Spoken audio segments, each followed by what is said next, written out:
لبيك اللهم لبيك لبيك لا شريك لك لبيك لبيك الحمد والنعمة لك والملك لا شريك لك لبيك اللهم لبيك لبيك لا شريك لك لبيك إن الحمد والنعمة لك والملك।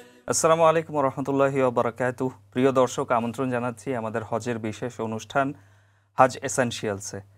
এবং আপনারা জানেন যে আমরা এখানে চেষ্টা করছি তুলে ধরতে হজের বিভিন্ন হুকুম এবং আহকাম এবং হজের বিভিন্ন খুঁটিনাটি বিষয়, যেগুলো হজে যাওয়ার আগে জানা থাকলে আমাদের জন্য যথেষ্ট সহজ হতে পারে হজ করার বিষয়টি।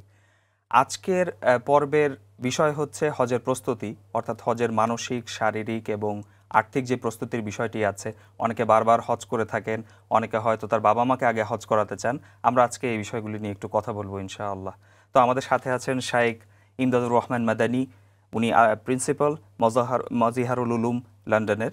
এবং আমরা শাইখ থেকে আজকে জানতে পারবো ইনশাআল্লাহ যে হজ বিভিন্ন সময় করতে গিয়ে হজের বিভিন্ন হুকুম এবং আহকামগুলো আমাদের জানা থাকলে আমাদের জন্য কিভাবে সহজ হতে পারে হজ করার বিষয়টি। তো শাইখ, জাযাকুমুল্লাহ খাইর, আসসালামু আলাইকুম ওয়া রাহমাতুল্লাহ এখানে আসার জন্য। জি, ওয়ালাইকুম আসসালাম ওয়া রাহমাতুল্লাহি ওয়া বারাকাতুহু। জি শাইখ, তো আমরা প্রথমেই আমাদের প্রসঙ্গে চলে যাই যে অনেকে হজ বারবার করে থাকেন। আমরা সবাই জানি হজ একবারের জন্যই ফরজ, কিন্তু হজ অনেকে বারবার করে থাকেন তার সামর্থ্য থাকা এবং তার মানসিক এবং আর্থিক অন্যান্য সক্ষমতা থাকার কারণে। তো এই বিষয়ে আমাদের যদি একটু কিছু বলেন। জাযাকাল্লাহু খাইর। আসসালামু আলাইকুম ওয়া রাহমাতুল্লাহি ওয়া বারাকাতুহু। আলহামদুলিল্লাহ রাব্বিল আলামিন, আলহামদুলিল্লাহ হামদাশ শাকিরিন, আল্লাযী জা'আলানা মিনাল মুসলিমিন ওয়া মান্না আলাইনা বিল কিতাবিল মুবিন ওয়া জা'আলানা মিন উম্মতি সাইয়্যিদিল মুরসালিন ওয়াস সালাতু ওয়াস সালামু আলা সাইয়্যিদিল আউওয়ালিন ওয়াল আখিরিন সাইয়্যিদিনা ওয়া হাবিবিনা ওয়া মাওলানা মুহাম্মদ সাল্লাল্লাহু তাআলা আলাইহি ওয়া আলা আলিহি ওয়া আসহাবিহি আজমাইন। আম্মা বা'দ, ফাআউযু বিল্লাহি মিনাশ শাইতানির রাজীম। বিসমিল্লাহির রাহমানির রাহিম। الحج أشهر معلومات فمن فرض فيهن الحج فلا رفث ولا فسوق ولا جدال في الحج وما تفعلوا من خير يعلمه الله وتزودوا فإن خير الزاد التقوى واتقون يا أولي الألباب. اللهم صل على محمد وعلى آل محمد كما صليت على إبراهيم وعلى آل إبراهيم إنك حميد مجيد. اللهم بارك على محمد وعلى آل محمد كما باركت على إبراهيم وعلى آل إبراهيم ইন্নাকা হামিদুম মাজিদ। রেসপেক্টেড ভিউয়ার্স, লিসনার্স, সম্মানিত দর্শক শ্রোতা মণ্ডলী, আপনারা যেমনটা শুনেছেন যে হজের প্রস্তুতির ক্ষেত্রে শারীরিক, মানসিক আমাদের কোন ধরনের প্রস্তুতি গ্রহণ করা উচিত এবং অনেকে এই প্রস্তুতিটাকে কিভাবে দেখেন যে বারবার হজের প্রস্তুতির জন্য সামর্থ্যের বাহিরেও অনেক সময় আছে চেষ্টা করেন যে কোনোভাবে ম্যানেজ করে আবার হজে যাওয়া যায় কিনা। এই প্রসঙ্গে কোরআনে কারীমের যে আয়াত, সূরা বাকারার আয়াতটি আপনাদের সামনে তিলাওয়াত করেছি, এই আয়াতে আল্লাহ তাআলা প্রস্তুতির আগে আল্লাহ তাআলা বলেন আল হাজ্জু আশহুরুম মা'লুমাত, হজের জন্য সুনির্দিষ্ট কয়েকটি মাস রয়েছে। রাসূলুল্লাহ সাল্লাল্লাহু আলাইহি ওয়াসাল্লাম এই মা'লুমাত সুনির্দিষ্ট মাসগুলোকে বলেন শাওয়ালুন ওয়া যুলকাদা ওয়া যুলহিজ্জা। রমাদানের পরে শাওয়াল, সেটা চলে গেছে, যুলকাদা এখন চলছে, সামনে যুলহিজ্জা। এই তিনটি মাসকে রাসূল সাল্লাল্লাহু আলাইহি ওয়াসাল্লাম বলছেন এইটাই হলো হজের মাস। فمن فرض فيهن الحج فلا رفث ولا فسوق ولا جدال في الحج. فمن فرض فيهن الحج أي فمن قصد فيهن الحج. যে ব্যক্তি হজে যাওয়ার ইচ্ছা পোষণ করলো, হজের জন্য যখন সে ইহরাম পরবে, তো আল্লাহ তাআলা এই হুকুমটা বলছেন কি, প্রথম হলো কি, ফামান ফারাদা ফিহিন্নাল হাজ্জা ফালা রাফাথা, সে অশ্লীল কথাবার্তা বলবে না।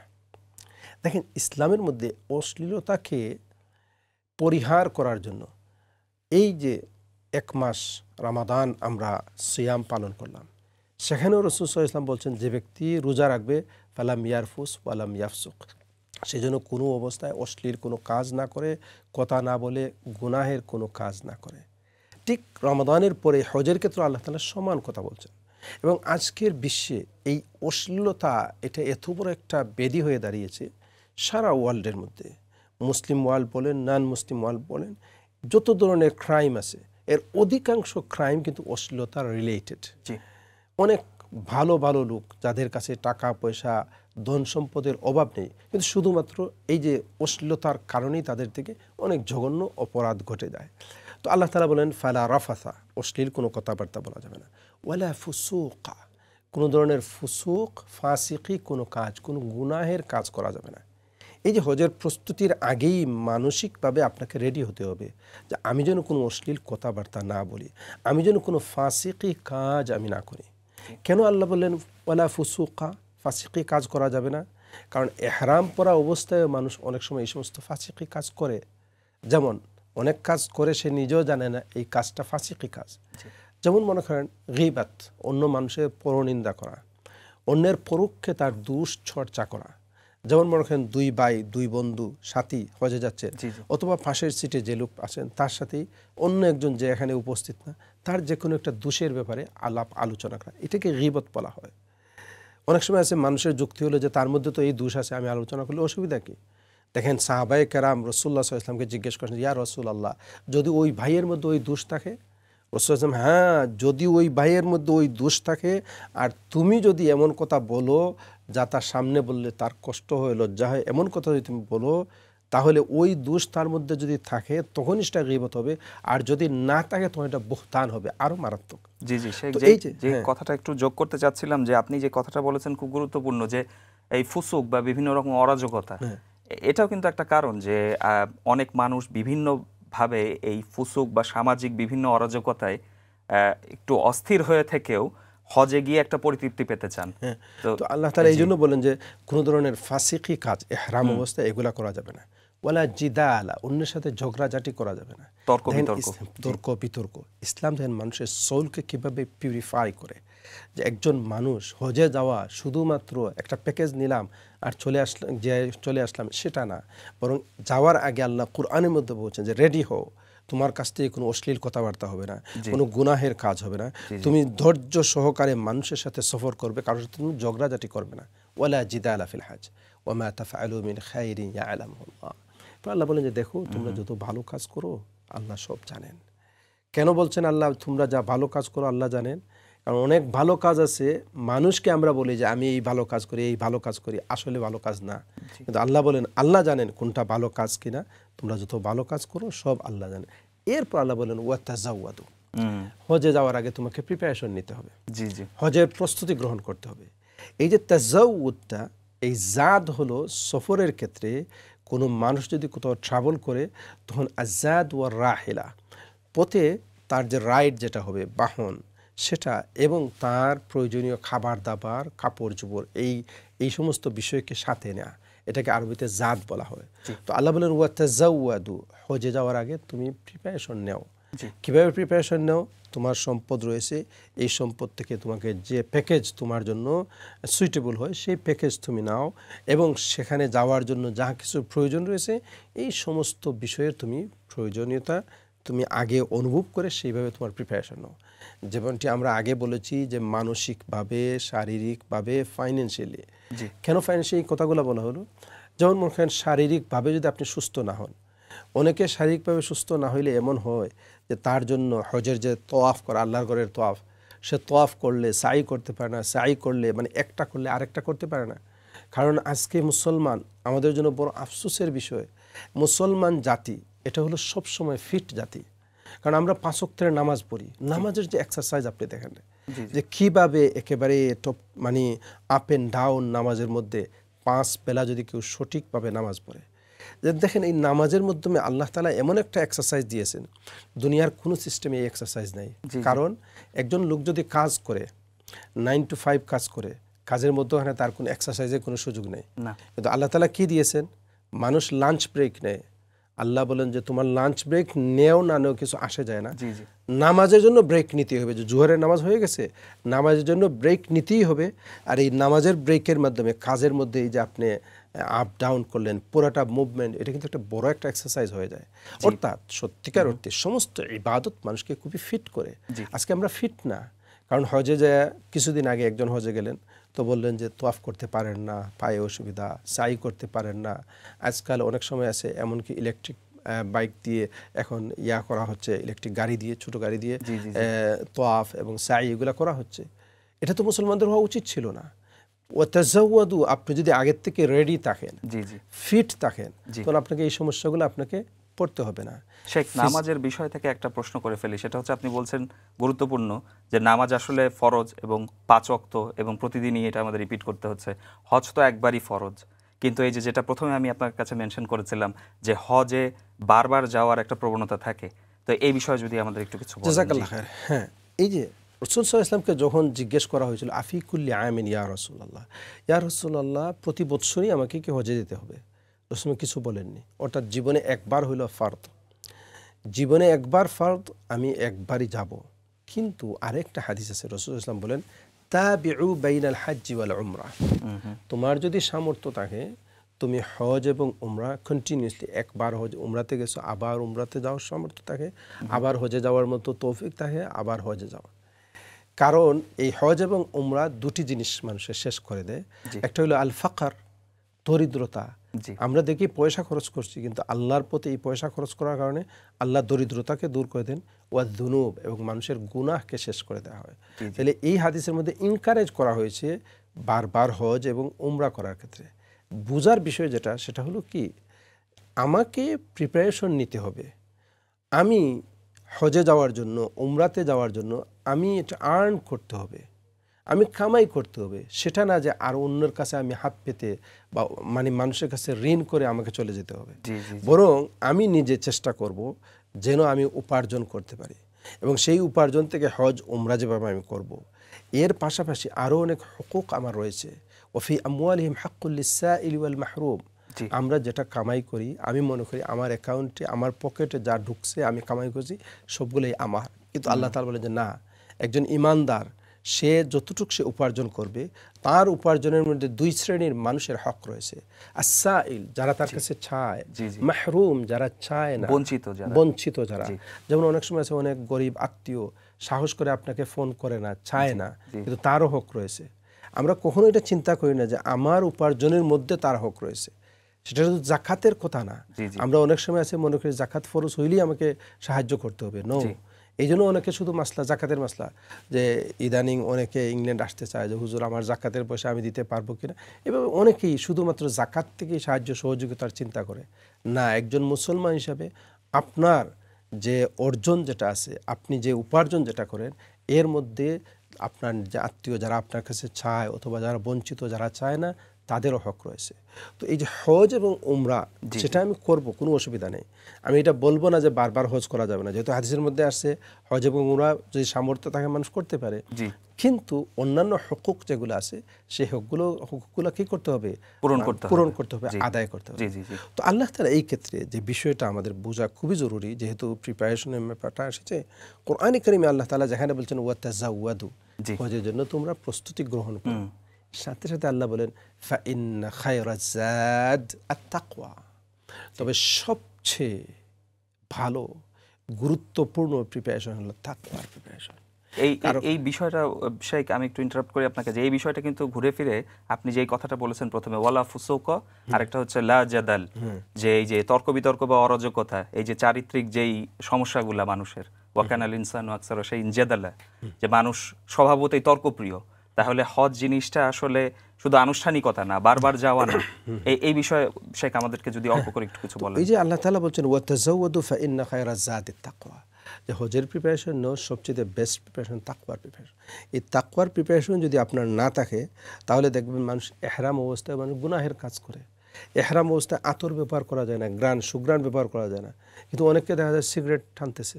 আপনি চিন্তা করেন, কারণ এই বিষয়গুলো আমাদেরকে হাইলাইট হওয়া উচিত এই জন্য যে আমার কোনো মুসলমান ভাইয়ের মধ্যে যদি ধূমপানের অভ্যাস থাকে, তার জন্য একটা গ্রেট অপরচুনিটি, হজের মাধ্যমে সেটা ছেড়ে দিবে। এটা ভালো না, তার স্বাস্থ্যের জন্য ভালো না, তার অর্থের অপচয় হয়, অন্যের জন্য ক্ষতিকারক। তো এই যে মনে করেন, এটা একটা সিস্টেমেটিকলি যখন আমি এহরাম পড়লাম, আর আমি শুনছি এক ব্যক্তি বলল যে হজের মধ্যে এক ভাই দেখছে আরেক ভাই এহরাম অবস্থায় সিগারেট, তো উনিও হজে যাচ্ছে, দুইজনতে বললো যে ভাই আপনি এহরাম অবস্থায় আপনি সিগারেট, তো উনি প্রথম থমকে গেছে। এরপর বললো যে আপনি হজ করতে যাবেন, এই কাজটা আপনি বাদ দিতে পারবেন না। ওই সাথে সাথে সিগারেটটা ফেলে দিয়ে বলে যে আর জীবনে আমি ধূমপান করবো না। তার জীবন চেঞ্জ হয়ে গেছে। তো আল্লাহ তাআলা ইবাদতের মাধ্যমে আমাদের অনেক বদভ্যাস ছাড়ার জন্য অনেক সুন্দর ব্যবস্থা করে দেন। তো যা বলছিলাম, ওই যে ওয়াতাজাওয়াদু ফাইন্না খায়রাজ যাদি তাকওয়া, তাকওয়ার প্রিপারেশন যদি না থাকে তাহলে ইহরাম পরা অবস্থায় মানুষ গুনাহ করতে পারে, মসজিদে থাকা অবস্থায় মানুষ গুনাহ করতে পারে, আল্লাহর ঘরে যাওয়ার পরেও মানুষ গুনাহ করতে পারে। এই যে তাকওয়ার প্রিপারেশন যদি না থাকে তাহলে হজে কোন উদ্দেশ্যে গেছে সেটা তার মনে থাকবে না। কারণ দেখেন আল্লাহ তাআলার ঘরের সামনে যে হজ করতে যায়, আল্লাহর ঘরের তোয়াফ, জীবনে আল্লাহ তাআলার ঘরের সামনে যাওয়া কত বড় ভাগ্যের ব্যাপার। সেখানে যাওয়ার পরে আল্লাহ তাআলার ঘরের সে তোয়াফ করছে, কিন্তু সেটা থেকেও তার কাছে ইম্পর্টেন্ট সে সেলফি, মোবাইল, ভিডিও এগুলোর মধ্যে এমনভাবে ব্যস্ত হয়, হজের বাইরের বিষয়, কিন্তু এটাকে এমন ভাবে যে তার তোয়াফ হচ্ছে কিনা এটা ম্যাটার না, কিন্তু রেকর্ড সঠিকভাবে হইল কিনা, মানে ওইদিকে তার মন চলে যায়, কারণ সে সত্যিকার ওই প্রিপারেশন সে নিতে পারেনি। দেখেন তাহলে আমরা যেটা মোটামুটি আপনার আলোচনা থেকে বুঝলাম, হজের আর্থিক এবং মানসিক এই দুটো প্রিপারেশনের ব্যাপার। আরেকটা ব্যাপার শেখ একটু জানতে চাই, সেটা হচ্ছে হজের শারীরিক ব্যাপারটা। যেমন ধরেন আমাদের অনেকেরই বয়স কম থাকা অবস্থায় আমরা হজের আর্থিক এবং মানসিক প্রস্তুতি থাকা সত্ত্বেও হজে যেতে চাই না, হয়তো ভাবি আমরা শেষ জীবনে হজ করব। তো এই বিষয়ে আমাদের কি শিক্ষা? এই বিষয় হলো আসলে হজটা জীবনে একবার ফরজ, কিন্তু ইমাম আহমদ বিন হাম্বল রহমতুল্লাহ আলাইহির মাযহাবে হলো যখনই হজ ফরজ হয়ে যাবে সাথে সাথে আলাল ফৌর, মানে সাথে সাথেই হজে চলে যেতে হবে, দেরি করা যাবে না, দেরি করলে গুনাহ হবে। এই জন্য আমাদের সবার উচিত যখনই হজ ফরজ হয় সাথে সাথে আমরা এই হজটা আদায় করে ফেলবো। অনেকে আছে নিজে হজ না করে বলে যে আমি হজ করব, এর চেয়ে আমার আব্বা আম্মাকে আগে হজে পাঠাই। অনেকে মনে করে কারণ উনারা আমার জীবনের সব কিছু, উনাদের মাধ্যমে আমি দুনিয়াতে আসছি, আর আমার আগে আমার বাবা মাকে আমি হজে পাঠাই দেব। আসলে যখন আপনার উপর হজ ফরজ হয়েছে আগে আপনি আদায় করবেন। আপনার হজ ফরজ আদায় করে ফেলছেন, এরপর এক্সট্রা বাবা মা ভাই বোন অন্য কাউকে আপনি পাঠান, এটা ভালো কথা, সওয়াবের কাজ। কিন্তু আপনার নিজের ব্যাপারে আপনি দেরি করা সেটা কিনা ঠিক না। আপনি সাথে সাথেই যখনই যত দ্রুত ওই সাথে সাথেই আপনি হজে চলে যাবেন। সেটা একটা দ্রুত একটা সম্পূরক প্রশ্ন করি যে অনেকে হয়তো বালেগ হওয়ার আগেই বাবা মার সাথে হজ করে ফেলেছেন, তারা সামর্থ্যবান তাই, তো সেই ক্ষেত্রে এই যিনি হজ করলেন, যেই বাচ্চা নাবালেগ বাচ্চা হজ করলেন, উনি বালেগ হওয়ার পরে বিষয়টা কি? অত্যন্ত সুন্দর প্রশ্ন। হ্যাঁ, যেহেতু হজের জন্য হজের ফরজের ক্ষেত্রে বুলুগ মানে বালেগ হওয়া শর্ত, সুতরাং আগে যে হজ করেছে এটা তো বালেগ হওয়ার আগে, উনি ম্যাচিওর হওয়ার আগে উনি হজ করেছে, তখন ওনার হজ ফরজ ছিল না। সুতরাং পরবর্তীতে বালেগ হওয়ার পর ওনার যদি সেই হজের সামর্থ্য থাকে অবশ্যই হজ করতে হবে। এটা বললে হবে না যে আমি ছোটবেলা হজ করেছি, বরং হজ ফরজ হয়েছে তাকে হজ করতে হবে। জি, মাশাআল্লাহ। আরেকটা বিষয় হচ্ছে শেখ, যে অনেকে হাজের শারীরিক এবং মানসিক প্রস্তুতি থাকে, কিন্তু ওনাদের হয়তো আর্থিক সামর্থ্য থাকে না, সেই ক্ষেত্রে ওনারা ঋণ করে হাজ করতে চান। এই বিষয়টাকে আপনি কিভাবে দেখেন? এই বিষয়টা আসলে দুই ধরনের।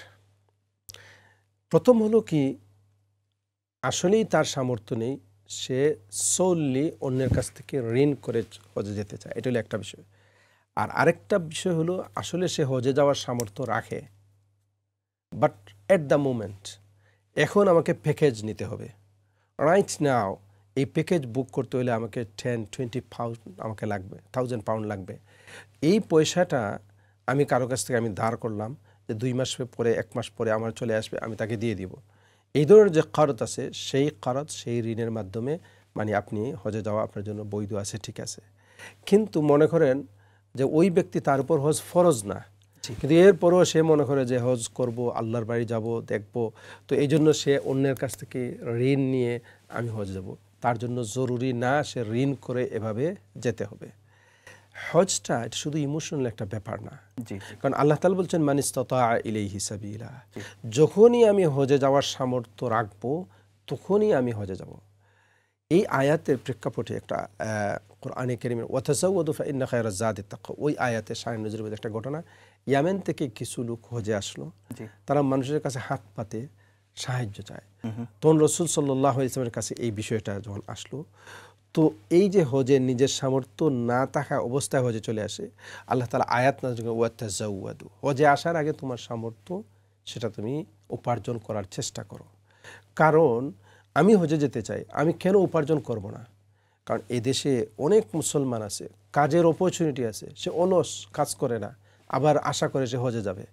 যেমন মনে করেন সত্যিকার অর্থে যদি কারো হজে যাওয়ার ইচ্ছা থাকে এবং সে এই জন্য যদি চেষ্টা করে, দেখবেন তার পয়সা সে উপার্জন করতে পারে। কারণ অনেক সময় আছে মানুষ সুস্থ, সব কিছু ঠিক আছে, সে ফিট, স্কিলও আছে তার কাছে, কিন্তু শুধু অলসতার কারণে সে এনাফ তার উপার্জন নেই, হজের পয়সা সে জোগাড় করতে পারে না। তো মেইন বিষয় যেটা সেটা হলো, আবারও বলছি, দুই ধরনের।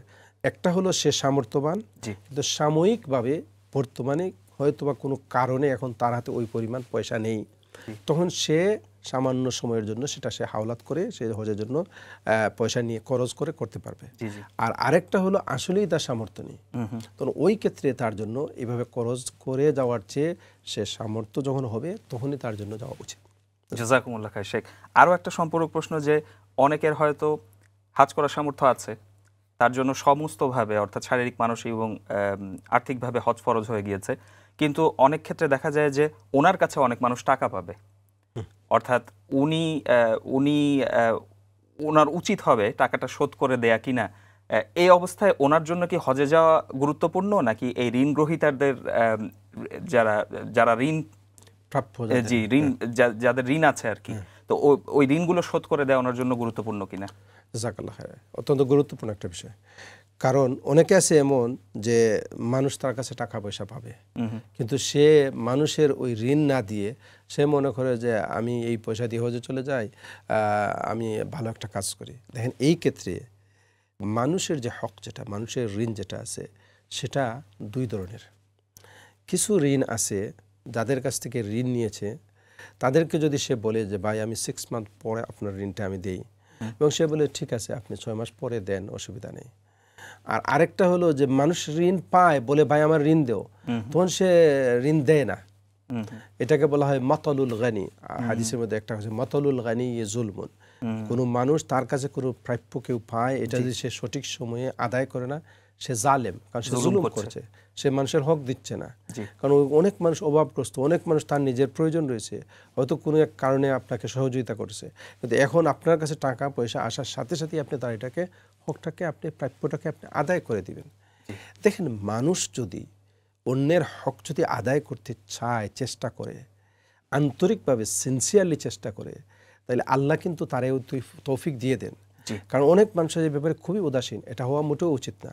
আমি হাদিসের একটি ঘটনা বলি আপনাকে, সহিহ বুখারীতে আসছে। সেটা হলো কি, একদিন এক ব্যক্তি অন্য একজনের কাছে এসে কিছু পয়সা চাইলো, খরচ, আমাকে কিছু পয়সা দেন। ওই বললো তোমাকে আমি পয়সা দিব, তোমার সাক্ষী আছে? বলে ওয়াকাফা বিল্লাহি শাহিদা, আমি আল্লাহকে সাক্ষী করছি, আমার কাছে কোনো সাক্ষী নেই। আচ্ছা ঠিক আছে, আমি দিব তোমাকে, তাইলে তুমি একজন গ্যারান্টার দাও, ওয়াকিল দাও, কোনো কারণে যদি তুমি আমাকে পয়সা না দাও, ওই ব্যক্তি আমার পয়সার জন্য দায় করে। সে বললো ওয়াকাফা বিল্লাহি ওয়াকিলা, যে আল্লাহ যথেষ্ট, অর্থাৎ আমার গ্যারান্টার হিসেবে আল্লাহকে আমি গ্যারান্টার নিচ্ছি। ওই লোকটা তার কথায় কনভিন্স হয়ে 1000 দিনার দিয়ে দিল। ওয়াদা করলো যে 1 মাস পরে বা কিছুদিন পরে আমি পয়সাটা আপনাকে ফেরত দেব।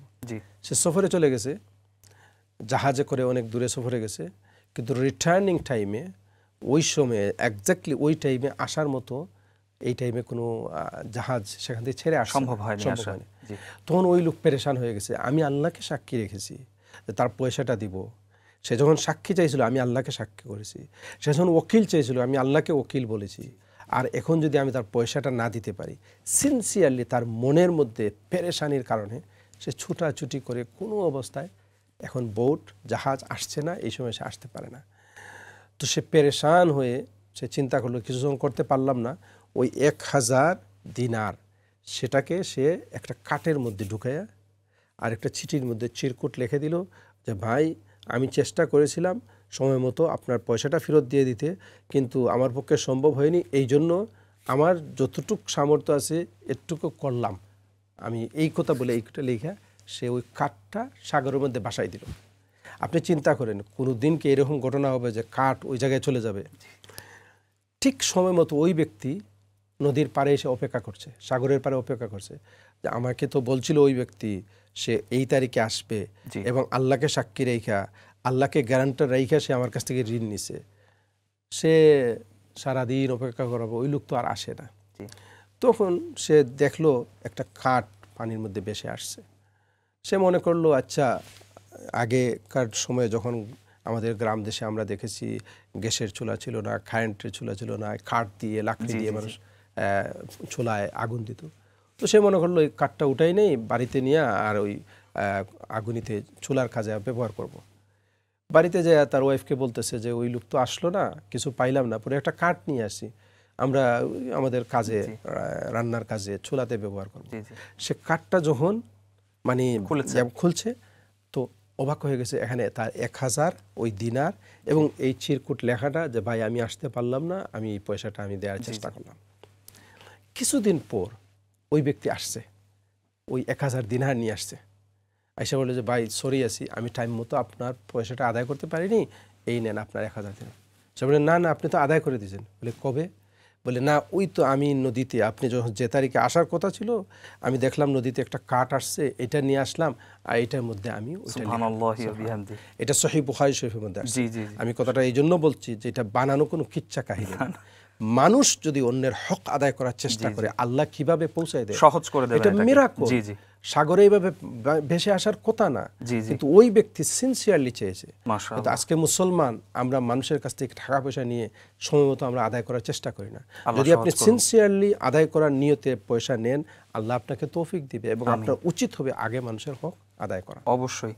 শেখ জাযাকুমুল্লাহ খায়ের, সবশেষে আপনি একবার একটু উল্লেখ করেছিলেন, আমি খুব দ্রুত জানতে চাই যে বাবা মার ক্ষেত্রে তাহলে প্রায়োরিটিটা কি হবে?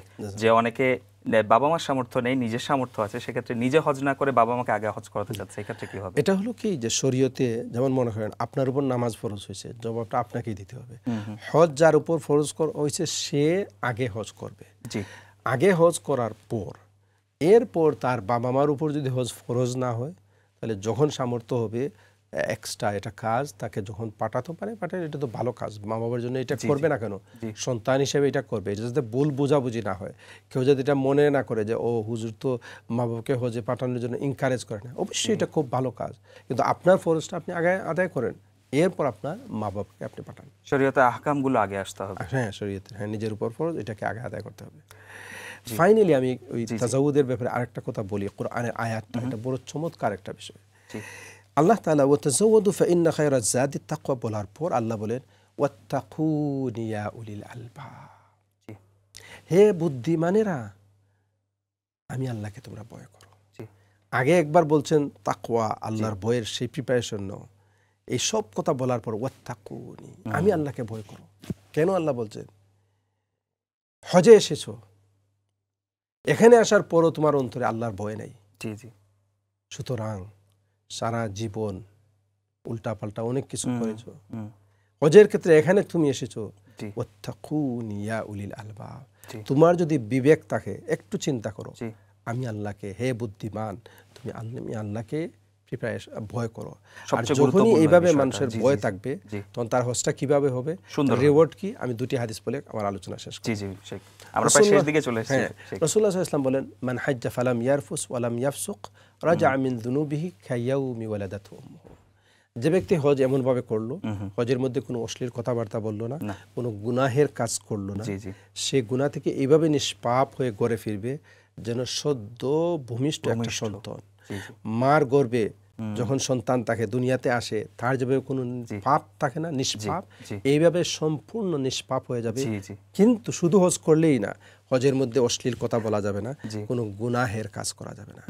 এটা হলো এক, সমস্ত গুনাহ থেকে আল্লাহ তাআলা তাকে পাক পবিত্র করে দিবেন।